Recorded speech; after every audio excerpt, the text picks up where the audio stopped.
My name is Corinne Brask, and I was supposed to be in Garland Heights for 2 days. I'm a regional claims adjuster for Great Lakes Fidelity Insurance. My territory covers 87 counties across Ohio, western Pennsylvania, and a thin strip of northern West Virginia that nobody else wanted. Most of the job is windshield time. I drive to a place. I document what's damaged. I estimate what it costs. And I leave. The specifics don't matter much. Hail damage to a barn roof looks the same in Tuscarawas County as it does in Mercer County. I've been doing this for 11 years, and the only thing that changes is the coffee. Garland Heights is a town of about 4,000 people set into a shallow valley in Belmont County, Ohio, about 20 minutes from the West Virginia line. The kind of place that used to have a glass factory and now has a Family Dollar. I was assigned a batch claim, 7 residential properties, all reporting damage from the same storm event on a Tuesday night in March. Straight hail, nothing exotic, the kind of job I could knock out in a day and a half if the homeowners cooperated. I drove in on a Wednesday morning, checked into the Garland Motor Lodge, and spent the first day working 4 of the 7 properties. Nothing unusual. Cracked vinyl siding, dented gutters, one genuinely destroyed greenhouse. People were polite but not warm, which is normal in a lot of these small Ohio towns where an insurance adjuster is about half a step above a repo man in the social hierarchy. The only thing that struck me was how many of them mentioned the same thing, not the storm, the nightly interruption. The first homeowner, a woman named Peg Sorrell, said it casually while I was photographing her roof from the driveway. "You'll want to be indoors by 8:45, she said. "Whole town goes quiet for about 12 minutes starting at 9. It's just how we do things." I assumed she meant some kind of community noise ordinance. Small towns sometimes have those. I thanked her and moved on. The second homeowner, Dale Kish, said almost the exact same thing but with a slightly harder edge. 8:45. Everything shuts. Don't be driving around. Don't be outside. 12 minutes, that's all. When I asked why, he said, "It's just the way it works here," and changed the subject back to his insurance deductible. By the 4th property, I'd heard it from every single one of them, and none of them elaborated. It wasn't secretive, exactly. It was more like the way people describe gravity.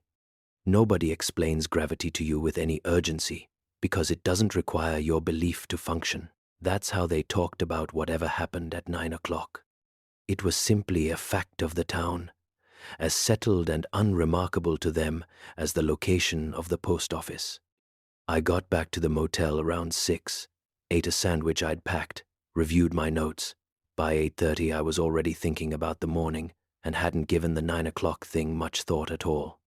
At 8:43, the motel parking lot lights went off. Not flickered, not dimmed, off. Every one of them, simultaneously, as if controlled by a single switch. I was sitting on the bed near the window, and I could see it happen. The orange glow that had been seeping through the curtain simply vanished. I stood and pulled the curtain back. The road outside was dark, not just unlit abandoned. Every visible house across the 2-lane highway had gone black. No porch lights, no blue television glow through windows. The gas station at the corner, which I'd seen open 24 hours on my way in, was dark and shuttered. The intersection's traffic light was off. I couldn't see a single point of artificial light in any direction. The sky had low cloud cover, so there was no moon either. It was the most complete darkness I'd ever experienced without being underground. And the sound stopped. Not gradually. There was a moment I'd estimate 8:45 on the dot, where the ambient noise of a small town simply ceased. No distant road noise. No dogs.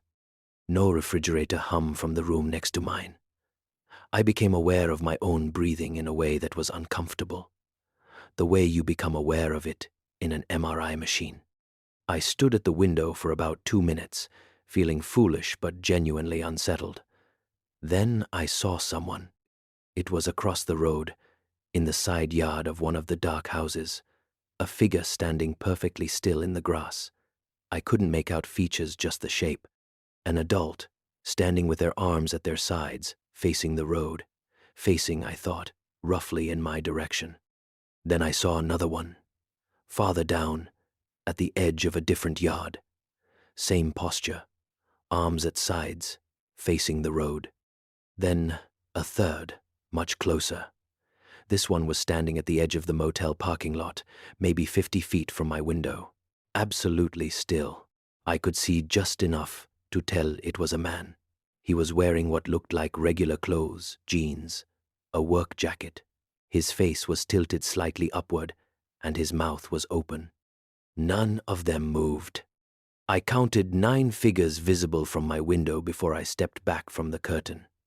My hands were cold, which is a stress response I get instead of shaking. I sat on the bed and looked at the clock on my phone. 8:51. They'd said 12 minutes. I waited. At 8:57, the parking lot lights came back on. All at once, same as they'd gone off. The traffic light resumed its cycle. I heard a dog bark somewhere down the road. The refrigerator hum in the adjacent room kicked in. I went back to the window. The figures were gone. Every one of them. The yards were empty. The parking lot was empty. The road was just a road. I didn't sleep well, but I didn't investigate either. I'm not an investigator. I'm an insurance adjuster. My training is to document what I can see and to measure what I can measure. What I had seen did not fit into any form I could file, so I did what I've been trained to do with observations that fall outside the scope of a claim. I set them aside. The next morning, I went back to work. 3 more properties. The 5th homeowner was a man named Glenn Marzek, who had a badly damaged, detached garage. I inspected it, photographed it, wrote up the estimate. As I was leaving, I decided to ask. "The 9 o'clock thing," I said. "The shutdown." Glenn nodded. "I saw people standing outside, in yards, in the parking lot of the motel." Something shifted in his expression, not alarm. More like the look a teacher gives when a student asks a question that's slightly above the grade level, a flicker of calculation about how much to explain. "That's part of it," he said. "Part of what?" "Part of the 12 minutes. Who are those people? What are they doing?" "They're everyone," Glenn said. "Everyone goes out. You stand in your yard or your nearest open space. You face the center of town, and you stay still until it's done." I waited for him to continue, but he didn't. He was looking at me with an expression that I can only describe as patient. "What's at the center of town?" I asked. "The well." I knew the well. I'd driven past it. It was in the small park at the intersection of Main and Garland Road, a decorative stone well with a plaque that said something about the town's founding. I'd barely noticed it. "What happens at the well?" Glenn looked at the sky and then back at me. "Somebody goes down," he said. "Every night. Somebody goes down into it and comes back up 12 minutes later. When they come back up, it's done, and everyone goes home." I stared at him. He wasn't smiling. He wasn't performing. He looked like a man describing how his furnace worked. "Who goes down?" "It rotates," he said. "Every household takes a turn. There's a schedule. The Galvins are tonight, I think, or the Prells. I'd have to check." "A schedule," I repeated. "Been running since before I was born. My parents did it. Their parents did it. You go down, you stay for 12 minutes, you come back up. That's the deal." "The deal with what?" Glenn didn't answer that. He shook his hand and thanked me for the estimate, and went inside. The storm door latched behind him with a small, clean sound. I should have left. I should have completed the remaining 2 property assessments by phone, filed the batch, and driven back to my apartment in Canton. That's what a reasonable person would have done. Instead, I drove to the park and looked at the well. It was larger than I'd realized. The decorative stone exterior concealed a much wider shaft.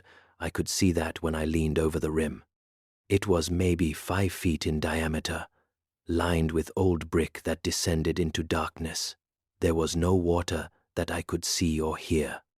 A heavy iron grate covered the opening, hinged on one side and padlocked on the other. The plaque read, Garland Town Well, EST, 1868, restored 1921. Sealed by order of County Health, Dept. 1974. Sealed, but the padlock was bright steel, not old at all. Someone was unlocking and relocking this regularly. I leaned further over and called down into it. Not words, just a sound. A hello that I didn't fully commit to. The echo that came back was wrong. It was too long. The sound didn't bounce, it stretched, like something was pulling it deeper, and what returned was thinner than what I'd sent down. Attenuated, like a photocopy of my voice, with something missing from it. I straightened up and walked back to my car. My hands were cold again. I know what you're expecting. You're expecting that I went down into the well, or that I snuck out during the 12 minutes and watched someone else go down. You're expecting me to be the person who broke the rule, because that's what the story is always about: the outsider who doesn't listen, who has to see for themselves, who tips the balance. But that's not what happened. What I did was worse. I filed a report.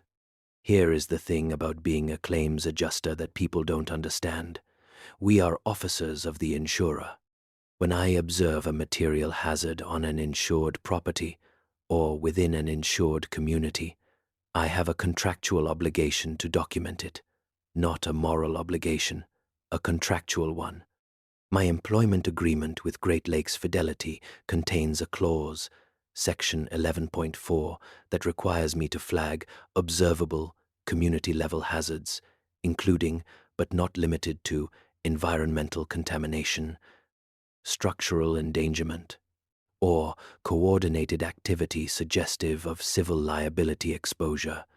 That last part, coordinated activity suggestive of civil liability exposure.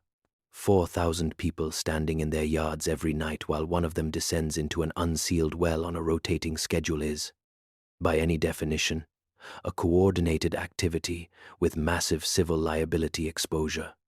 If someone fell down that well and died, and it came out that I had been in town and observed the practice and said nothing, Great Lakes Fidelity would be exposed. I would be exposed. So I filed it. I wrote a community hazard observation addendum to the batch claim. I described the nightly shutdown, the rotation schedule, the well, the unsealed shaft, and the padlock. I flagged it as a priority liability concern and recommended immediate engagement with county code enforcement and the county health department, given that the well was supposedly sealed in 1974. I submitted it electronically at 11:15 on Thursday morning. By 1:30 that afternoon, I received a call from my regional manager, Ann Petrosky, asking me to clarify what I'd written. I clarified. There was a long pause. She told me to stay in town while they reviewed it. By Friday morning, there were 2 additional people from Great Lakes Fidelity in Garland Heights, a senior liability analyst named Drew Cortland, and an in-house attorney named Miriam Foss. They arrived in separate cars and checked into the same motel. We met in the lobby, which was just a desk and 2 vinyl chairs, and I told them everything I'd observed. Drew was skeptical in the way that analysts are skeptical not of me, but of the data. He wanted measurements, timestamps, photographs. Miriam was quiet and took notes on a yellow legal pad. When I finished, she asked one question. Did any of the homeowners express that participation in this activity was involuntary? I said no. Every single one of them had described it the way you'd describe recycling day or a neighborhood watch rotation, as a civic routine. Then we may not have a duty to intervene, Miriam said. We have a duty to document, which Corinne has done, and we may have a duty to adjust our risk models for the area. But if this is a voluntary community practice and no one is reporting coercion or harm, it's not clear that we have standing to notify authorities. Drew disagreed. The well is supposed to be sealed. Someone is operating an unsealed well in violation of a county health order. That's not voluntary cultural practice. That's a code violation with injury potential. If we know about it and someone gets hurt, we're on the hook. They argued about this for 20 minutes. I sat there and said nothing because I had already done the thing that mattered. I had put it in writing, and now it existed in a system that could not unknow it. That evening, Drew wanted to observe the shutdown himself. Miriam advised against it but didn't prohibit it.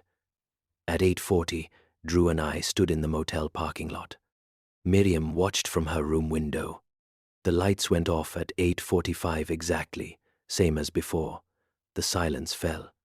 The figures appeared, dozens of them, standing in yards and on sidewalks and at the edges of driveways, all facing the center of town. All still. All with their mouths slightly open. Drew had a flashlight, and he turned it on. The nearest figure, a woman standing about 30 feet away on the gravel shoulder of the road, turned her head toward the beam, slowly. Not the way you turn toward a sudden light. The way a weather vane turns in a shift of wind, mechanically, inevitably. Drew kept the light on her. Her eyes were open and I could see them now, and there was nothing wrong with them exactly, but they weren't looking at the flashlight. They were looking past it, through it, at something behind us, or beyond us, that the light was interfering with. "Turn it off," I said. Drew didn't turn it off. He swept the beam across the road, illuminating 3 more figures, then 4, then a cluster of 7, standing close together in a front yard, all facing the same direction, all with their mouths open in the same half-inch expression that wasn't a scream and wasn't a yawn and wasn't anything I had a name for. "Drew, turn it off." He turned it off. The figures didn't move. The darkness resettled. We stood there for the remaining minutes, in silence, until the lights came back on at 8:57, and the town resumed, and the figures were gone. Drew was pale, but composed. "I'm recommending we contact the county," he said. Miriam, when we went back inside, said, "I'm recommending we contact our own liability counsel first." I said nothing. I had already done the thing. The report was filed. The system was in motion. What happened next was above my clearance. Here is what happened next. On Saturday morning, Drew called the Belmont County Health Department and reported an unsealed public well in violation of a 1974 closure order. He cited the address. He cited the plaque. He was professional and specific. The woman who answered the phone thanked him and said she would file a work order for inspection. On Saturday afternoon, Miriam called the Great Lakes Fidelity Home Office in Cleveland and recommended a coverage review for all 7 properties in the batch, plus a broader actuarial assessment of the Garland Heights risk pool. She used the phrase anomalous community behavioral pattern and recommended the company consider non-renewal of all residential policies in the 43718 zip code. On Saturday evening at 8:45, the town shut down again. We stayed inside. None of us watched. On Sunday morning, a Belmont County code enforcement officer named Ray Garris arrived in a white county truck. He was heavy-set, cheerful, and clearly regarded the whole thing as routine. Drew met him at the park and showed him the well. Ray looked at the padlock, looked at the plaque, and said, Huh. Yeah, this should be sealed. I'll write it up. He wrote a violation notice.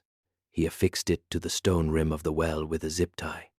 He told Drew that the property owner, in this case, the town of Garland Heights, had 30 days to comply or face a fine of up to $500 per day. Drew thanked him. Ray drove away. The violation notice fluttered in the wind, a yellow piece of paper on a stone well in a small town park.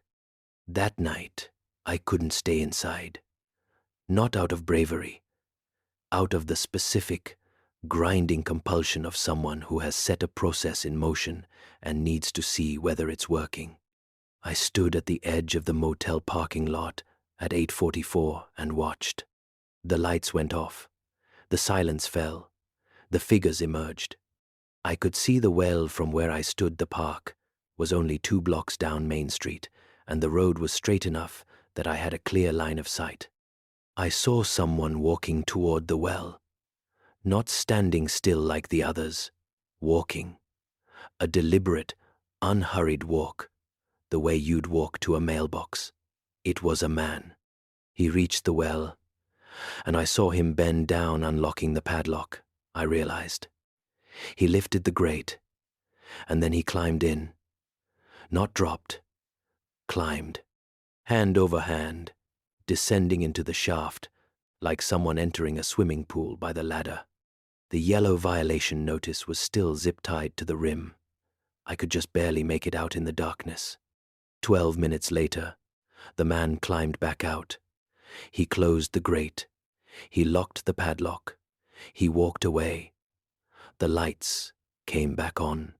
The violation notice was gone. Not torn off, gone.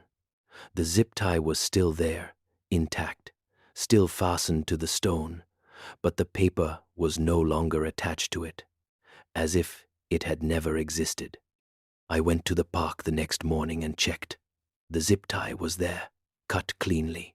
The notice was nowhere on the ground, nowhere in the grass, nowhere in the trash can by the bench. Ray Garris's violation had been physically removed. But more than that, when I called the county office on Monday morning and asked about the status of the citation, the woman who answered said there was no record of a violation filed for that address. I gave her Ray's name.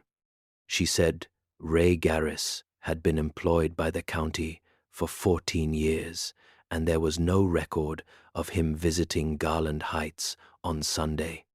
I called Ray directly. The number Drew had gotten from him rang to a disconnected line. Drew called the county a second time that afternoon. A different person answered. He described the well, the violation, the visit. The person on the phone was polite and took detailed notes and said a new inspector would be dispatched within 5 business days. No one came in 5 business days. No one came at all. Miriam, who had been quiet through all of this, said something that I've thought about every day since. She said, "Corinne, I think you need to consider the possibility that you've done something to these people that can't be undone, and that the thing you've done is not what you think it is." I didn't understand her. She explained. "You filed a report. The report entered a system. The system generated actions, my presence, Drew's presence, the county contact, the violation notice, the coverage review. None of those actions were generated by the people of this town. They were generated by your report, which was generated by your observation, which was generated by your contractual obligation. You did what you were supposed to do. The machine worked the way it was built to work, and now a community of 4,000 people is going to lose their insurance coverage, have their property values reassessed, face county code enforcement, and potentially attract media and state-level attention, not because they asked for help, but because you had a contractual obligation to flag a liability. They're sending people down a well," I said. "They've been doing it for over 100 years," Miriam said. "They all know about it. They all participate. No one has reported harm. No one has asked to stop. That doesn't mean it's safe. It doesn't mean it's yours to stop. This is where I need to tell you what I believe, because what I believe is what drove everything that happened next. I believe that I was right. I believe that a community of 4,000 people participating in a nightly ritual involving an unsealed well and a synchronized trance state is a genuine hazard. I believe that my obligation to document it was real, and that ignoring it would have been a professional and moral failure. I believe that systems of oversight exist for a reason, and that the reason is to protect people who cannot or will not protect themselves. I believe all of this. I still believe it now. I was wrong about every single part of it. On Tuesday, 6 days after I'd first arrived in Garland Heights, I drove to the park at 2 in the afternoon to take final photographs of the well for the file. The park was empty, except for one person, an elderly woman sitting on the bench nearest the well, eating an apple. She watched me approach and did not look away. "You're the insurance woman," she said. "Yes, ma'am." "You filed the papers?" "Yes." "Come sit." I sat. She ate her apple with the slow, deliberate bites of someone who is not in a hurry about anything and hasn't been for a long time. Her name, she told me, was Edda Nix. She was 81 years old. She had been born in Garland Heights, left for 12 years to work in Columbus, and come back. Her family had been part of the rotation since 1903. "You want to know what's down there?" she said. "Yes." "Nothing's down there. It's a dry well, 37 feet of brick shaft, and then packed earth. Nothing alive, nothing strange, nothing you'd photograph." "Then why does someone go down every night?" Edda set her apple core on the bench between us. "Because it's not about what's in the well," she said. "It's about what happens to us when someone is in the well." She told me. She told me plainly, without drama, without mysticism, without the half answers everyone else had given. During the 12 minutes when someone is in the well, the people of Garland Heights are not themselves. Their bodies walk outside, they stand in their yards, they face the center of town, and they open their mouths, and something passes through them. She didn't call it energy or spirit or anything like that. She called it discharge. "Think of it like a pressure valve," she said. "Something builds up in people, in all people, everywhere, a kind of accumulation. It doesn't have a name, but it builds, and it builds, and if it doesn't go somewhere, people do terrible things. Not because they're evil, because they're full. You've seen what people do when they're full. You've seen the news. You know what I'm talking about." I didn't respond, but she was watching my face and seemed satisfied with what she saw there. "The well is a drain," she said. "The person who goes down is the contact point. They touch the bottom, and they become the ground wire, and for 12 minutes, everything that's built up in every person in this town flows downward through them and into the earth, and then it's done, and everyone goes home lighter. And the next night, it starts building again, and the next person on the schedule takes their turn." "Does it hurt them?" I asked. "The person in the well?" Edda picked up her apple core and studied it. "It's not pleasant," she said. "You feel everything that passed through you. All of it. All the anger and sickness and despair and cruelty that those 4,000 people would have expressed in their lives if it hadn't been drained. You feel it moving through your body like a current. Some people vomit afterward. Some people cry. My mother used to say it was like being a chimney. The smoke goes through you, but you are not the fire. And it works? Garland Heights has the lowest crime rate in the state of Ohio, the lowest rate of domestic violence, the lowest rate of addiction, the lowest rate of suicide. We have had one murder in 157 years, and that was a man who had just moved here and hadn't joined the rotation yet." She paused. "Check if you want.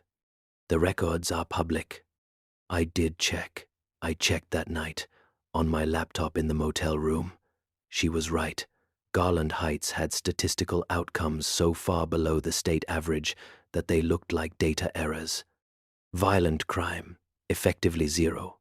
Property crime, negligible. Overdose deaths, none in 20 years. Suicide, 2 in the last 40 years, both residents who had been away from town for extended periods. DUI, so rare the county didn't bother tracking it separately. Child abuse reports, 0. 0. In a town of 4,000 people, 0 child abuse reports in the modern record. I sat with my laptop open and felt something I had not felt in 11 years of adjusting claims. I felt the ground shift under my professional certainty. Not because the numbers were unbelievable, they were, statistically, absurd, but because they corresponded exactly with what Edda had described. A town that drains its population of accumulated harm every single night would, in fact, look exactly like this. And I had filed a report that would, if the system worked the way it was built to work, bring enough external attention to stop it. I called Miriam's room. She answered on the first ring, as if she'd been waiting. "I need to withdraw the hazard addendum," I said. "You can't," she said. "It's in the system. Drew's already forwarded it to Regional. Regional has flagged it for corporate risk.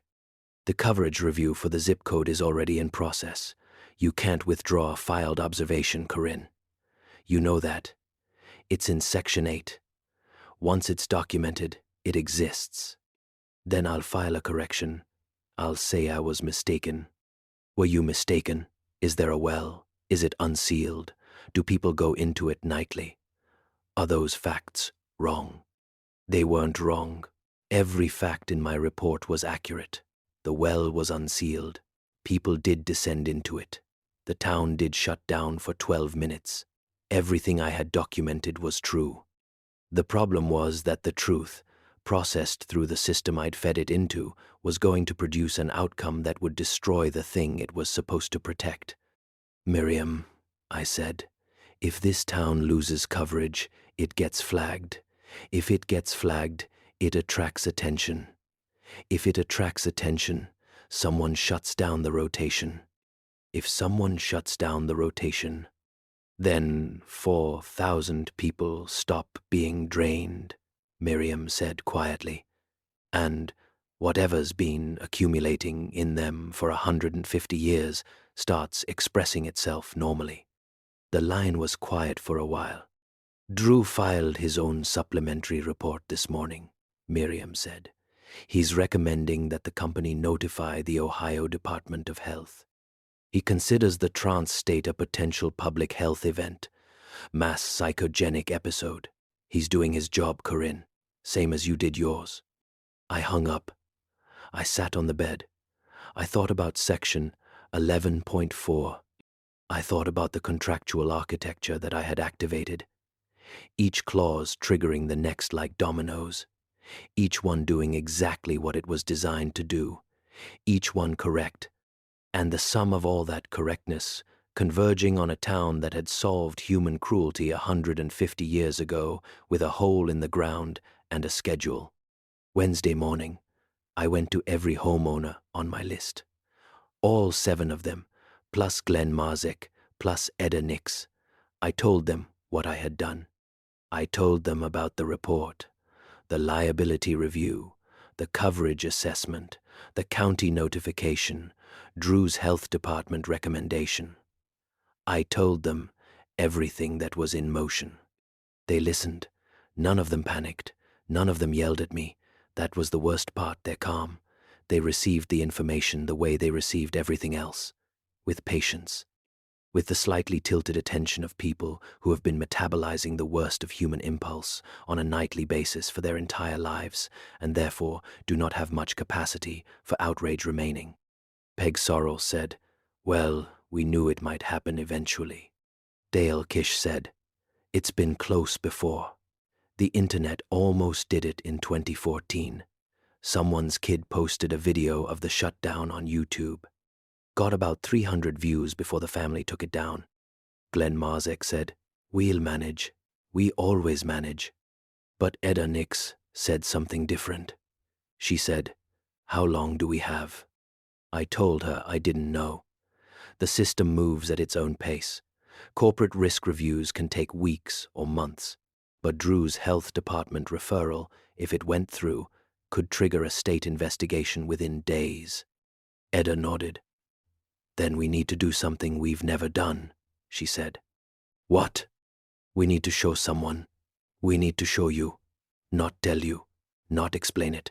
You need to go down." Con, I want to be clear about what I said next, because it matters. I said yes. Not because I was brave, and not because I was curious, and not because I thought it would help.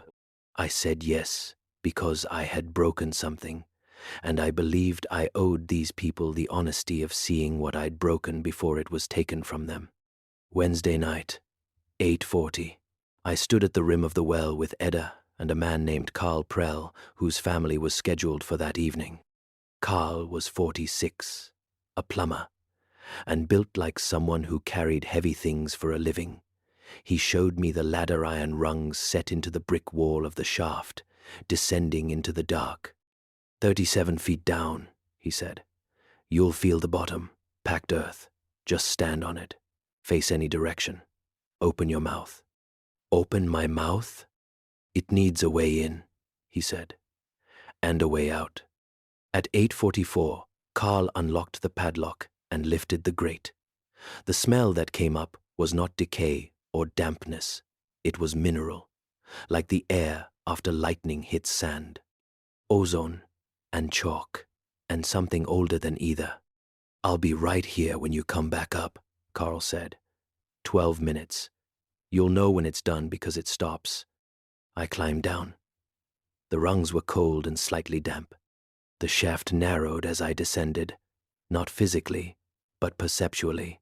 The circle of gray sky above me shrank, and the walls pressed closer in my awareness, even though my hands told me the diameter hadn't changed. At the bottom, the packed earth was hard under my boots. I stood. I faced the wall. The darkness was total. I opened my mouth. At first, nothing. Just the sound of my own breath amplified by the shaft. Then a vibration began, not sound, not movement, but a third thing, a tremor in the substance of the air itself. It started in my feet, came up through my legs, entered my torso, and reached my open mouth, and then it began. Every description I give you will be wrong, because language isn't built for this. But I'll try. Imagine 4,000 people's worth of the worst day of their lives, not the events, the feelings, the held-back scream at a child, the swallowed cruelty at a spouse, the fantasy of violence on the highway, the midnight thought about the gun in the closet, the impulse to hit, to take, to break, to burn, to ruin. All of the darkest capacities of 4,000 ordinary people accumulated over 24 hours, flowing through a single body in 12 minutes. It didn't hurt. It was worse than hurt. It was recognition. Every impulse that passed through me was one I'd had myself, in some form, at some point. The urge to swerve into oncoming traffic. The cold satisfaction of imagining someone I disliked getting hurt. The small, sharp desire to say the cruelest possible thing to the person I loved most. I recognized all of it. It was human. It was completely, universally, undeniably human. And there was so much of it. An ocean of suppressed viciousness flowing through a single open mouth in a hole in the ground in Belmont County, Ohio. I don't know when I started crying. I know that at some point I was on my knees. Not because I'd fallen, but because my legs had simply folded. The current didn't stop. It poured through me and into the earth beneath me, and the earth took it the way the earth takes everything, without complaint, without limit, without acknowledgement. And then it stopped. Like a faucet closing, the vibration ceased, the flow cut off, and I was standing, somehow, standing again at the bottom of a dry well, in the dark, with tears and snot on my face, shaking so hard my teeth clicked against each other. "Corinne," Carl's voice from above. "It's done. Come on up." I climbed. My arms worked. My hands gripped. The rungs held. When I reached the top, Carl and Edda pulled me over the rim, and I sat on the grass and breathed. The park lights were back on. The town was moving again. Somewhere down the street, a dog barked. A car started. A screen door slapped shut. "Now you know," Edda said. I knew, and knowing made everything worse, because knowing didn't change what I'd done. Thursday morning, I drove to the regional office in Steubenville and asked to speak with Anne Petrosky in person. I sat in her office and told her I was withdrawing my hazard recommendation. She told me, same as Miriam had, that I couldn't. I told her the facts in my report were accurate, but my interpretation was wrong. She asked what the correct interpretation was. I didn't have one that would survive a professional review. The well is part of a voluntary community tradition that poses no demonstrated harm, is what I said. And she looked at me with the expression of someone who has managed regional adjusters for 20 years and has seen this before, not this specifically, but the phenomenon of an adjuster who gets too close to a community and starts advocating for them. "Corinne," she said, "Drew's referral to the state health department went out yesterday. It's out of our hands." I drove back to Garland Heights, I told Edda. She closed her eyes and sat very still for a long time, and then she said, "How long before someone comes?" "Days, maybe a week. Then we keep going until they stop us." "And when they stop you?" Edda opened her eyes. "Then 4,000 people will have to carry what they've never had to carry. And the world will have 4,000 more people doing what people do when they're full." I stayed in Garland Heights. I didn't go home.